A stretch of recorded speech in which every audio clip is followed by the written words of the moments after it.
ভগবান শ্রী রামচন্দ্র রাবণের কাছে পাঠিয়েছিলেন জ্ঞান অর্জন করার জন্য।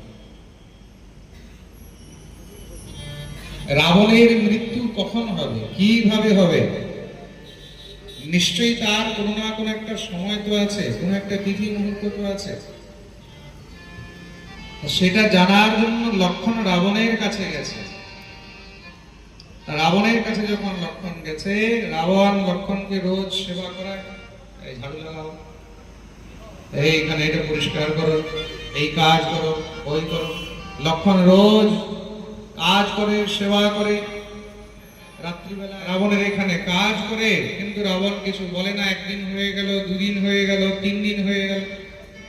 ভগবান শ্রী রামচন্দ্রকে বললেন, প্রভু, রাবণ কি আর আমাকে শেখাবে? সে তো আমাদের শত্রু। সে কি আর বলবে আমি যাই, তখনই আমাকে এই কিছু না কিছু কাজে লাগিয়ে দেয়। ভগবান বললেন, যার কাছে শিখতে গেছো তার প্রতি গুরু ভাব রাখতে হয়। কি ভাব রাখতে হয়? তো মন দিয়ে শুনছো। যার কাছে তুমি কিছু শিখতে গেছো তার প্রতি গুরু ভাব রাখতে হয়।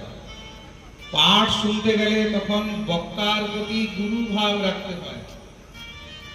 তাহলে কি হয়? তখন সেখান থেকে সেই বস্তু অনেক সহজে অর্জন হয়। এটা হলো গুরু কৃপা। ভগবান বললেন, তোমাকে দিয়ে যা সেবা করায় তুমি তাই করবে। পা টেপালে পা টিপবে, বাসন মাজলে বাসন মাজবে, ঝাড়ু দেওয়ালে ঝাড়ু করবে। কেন? গুরুর গৃহে, গুরুর কাছে কোনো প্রকারের সেবায় কোনো সংকোচ করতে নেই। গুরুদেব যদি বলে এখানে ঝাড়ু দাও, সঙ্গে সঙ্গে ঝাড়ু নিয়ে দেবে। কাপড় ধো, কাপড় রেডি। বাসন মাজার সঙ্গে সঙ্গে।